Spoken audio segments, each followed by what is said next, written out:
Hello all, welcome to Let's Tute. To get more such videos, do subscribe to our channel and also press the bell icon to never miss an update from us. We also have courses from different subjects. Do check them out on our website www.letstute.com.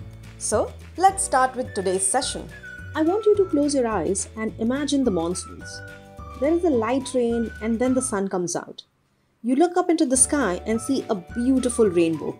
The 7 colors that make up the rainbow, which are easily remembered as Vibgyor. But wait, what color is indigo? And where is violet in the rainbow? Violet is in the rainbow, just not the violet we know and love. What Newton and everyone back then called violet is what nowadays we call dark blue or just blue. So what did he call blue? The color he called blue is now what we call cyan. And indigo? Well, indigo was literally just added as color in the rainbow by Newton when he was doing his experiments with prisms, discovered how white light is dispersed. Well, he wanted thereby 7 colors, so it matched with the 7 notes of music. But Newton discovered how rainbows are made, and so how he named the colors has stuck. So even today, the rainbow is made of violet, indigo, blue, green, yellow, orange and red, or Vibgyor. Wait, but how did Newton discover all of this? What is that dispersion thing I was talking about? And what is a prism? Well, one at a time. What is a prism? It is generally made of glass and most of the time shaped like a pyramid, triangular faces and a rectangular base. For our purpose right now, it is a triangular refracting glass. If we look at it this way, it becomes easier for us to understand how it refracts light. Let's look at this ray, incident on one face of the prism. The ray coming in is the incident ray and the ray coming out of the prism is called the emergent ray. We have the angle of incidence, the angle between the normal and the incident ray, and the angle of emergence, the angle between the emergent ray and the normal. Now that we know these terms, let's look at how the prism is refracting light. When the ray is incident on the prism, it goes from a rarer medium, which is a medium in which light is faster, to a denser medium in which light is slower. Thus, according to the rules of refraction, we already know by now the light bends towards the normal, which is towards the base of the prism.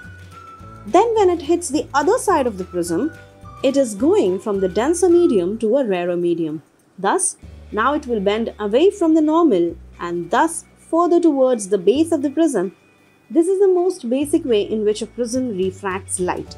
But how is it connected to dispersion and how did Newton find this out? Well, to answer this, first we'll ask another question. What happens to light when it is refracted? Well, we know this, right? The speed of light changes. But how does this affect the wavelength of the light? And as the wavelength defines the color of the light, how does it affect that? When we know that light will slow down inside glass and we also know that light is a wave. So what is the speed of wave? The speed of any wave is the product of its frequency and its wavelength. Notably for waves, the frequency only depends on the source of the wave.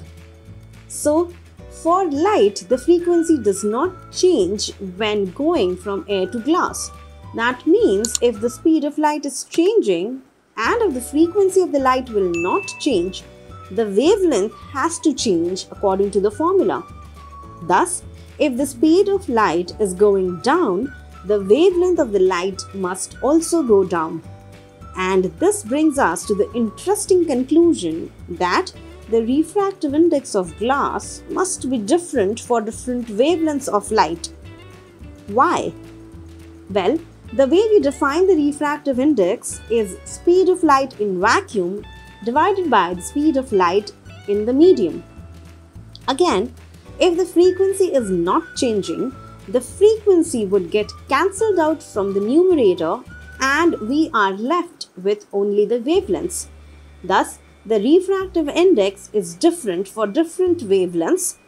That means different wavelengths will get refracted by different angles for the same angle of incidence. And this is how you get the rainbow from white light. White light is a combination of light of all wavelengths of all colors. When it is incident on a prism, the different wavelengths will get refracted by the different angles and thus will separate. This phenomena is called dispersion. This is the reason we have rainbows. But refraction is responsible for more than just rainbows. It is also the reason we have the saying, "Twinkle, twinkle, little star." See, when the light from the faraway star reaches Earth's atmosphere, it will go from vacuum to air and thus gets refracted a little. But the atmosphere also moves around and changes. Thus, how it refracts the starlight changes also. Thus, the position of the star for our eye changes slightly and thus it appears to twinkle. Refraction is also the reason we can still see the sun around 2 minutes after it has actually set. The light from the sun, now below the horizon, reaches the atmosphere and thus is refracted towards the normal.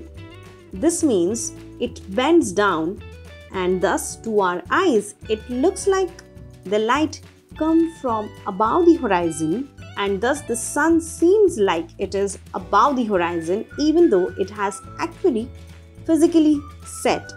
But that still does not take away from how beautiful a sunset is. The red glow of the sun looks amazing. But why does it only look red during sunset? Well, it's because of the Tyndall effect, or in simpler words, scattering. Scattering is what happens when light hits an object, it gets scattered, which is how we see objects. Small particles of dust can be seen in one sun ray because they are scattering and that light is reaching our eyes. This is how we see a ray of sunlight in the first place. But more importantly, the color of scattered light depends on the size of the particles. For the particles in our atmosphere, they scatter blue light more than they scatter red light. This is why the sky looks blue during the day. It is because blue light is being scattered, while the sun looks yellow during the day because yellow light does not get scattered as much. Red light is the least scattered though. During sunset, the light of the sun has to go through a lot of atmosphere, thus a lot of it gets scattered, only leaving behind the red light, the least scattered of them all. This is why sun looks red during sunsets. Scattering. Let's look at what we have learned today. We learned about what a prism is. We learned what dispersion is. We learned what scattering is. We learned how refraction in atmosphere gives us delayed sunsets and twinkling stars. Hopefully you have enjoyed this video and learned something new. Before you leave, take a look at these online courses on our website www.letstude.com. If you liked this video, please like, share and subscribe to our channel, and don't forget to hit the bell icon to never miss another update from Let's Dude.